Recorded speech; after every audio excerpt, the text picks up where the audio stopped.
Hi friends, இன்றைக்கி நம்ம ஒரு ஹாஃப் சாரி செரிமனி ஒரு ஃபங்க்ஷனுக்கு தாங்க மெஹந்தி போட போயிருந்தோம்.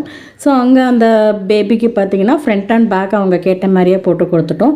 தென் அவங்க சிஸ்டரும் வந்து பீகாக் கான்செப்டோடு கேட்டிருந்தாங்க. ஸோ அதே மாதிரி பீகாக் கான்செப்ட் இருக்கிற மாதிரி எக்ஸாக்டாக அவங்க கேட்ட மாதிரியே போட்டு கொடுத்துட்டோங்க. அதுக்கப்புறம் அவங்க ரிலேட்டிவ்ஸ், அவங்க சித்தி பொண்ணு, கசின்ஸ் அவங்க எல்லாத்துக்குமே மெஹந்தி போடணும்னு ஆசைப்பட்டாங்க. ஸோ அவங்களும் அவங்க கேட்ட மாதிரியே அவங்களுக்கு போட்டு கொடுத்தாச்சு. ஸோ எல்லாத்துக்குமே ரொம்ப ஹாப்பி. இதில் இன்னொரு விஷயம் என்னென்னா, இப்போ வந்து பொண்ணுங்களை காட்டி பசங்களுக்கும் வந்து மெஹந்தி போட்டுக்கணும்னு ரொம்ப ஆசைப்பட்றாங்க. ஸோ இவங்கெல்லாம் போட்டதை பார்த்தோன்னா அவங்களோட கசின்ஸ் அண்ட் அவங்களுக்கும் வந்து மெஹந்தி போடணும்னு ரொம்ப ஆசைப்பட்டுட்டு நம்மக்கிட்ட ஒரு சின்ன ஒரு மண்டாலா டிசைன் போட்டுக்கிட்டாங்கங்க. மெஹந்தி அவங்க எல்லாத்துக்குமே ரொம்ப பிடிச்சிருந்துச்சுங்க. ரொம்ப ஹாப்பியாக ஃபீல் பண்ணாங்க. நம்ம 9 o'clock இந்த ஒர்க்கை ஸ்டார்ட் பண்ணோம். ஃபைனலாக இந்த ஒர்க்கை முடிக்கப்போ பார்த்திங்கன்னா 1 o'clock நம்ம இந்த ஒர்க்கை முடிச்சுட்டு சேஃபாக வீட்டுக்கு போய் ரீச் ஆகிட்டோங்க. நீங்களும் உங்கள் ஃபங்க்ஷனுக்கு இந்த மாதிரி மெஹந்தி போடணும்னு ஆசைப்பட்றீங்களா? டிஸ்பிளேல போடுற நம்பர் காண்டாக்ட் பண்ணி இப்போவே உங்கள் டேட்ஸை புக் பண்ணிக்கோங்க.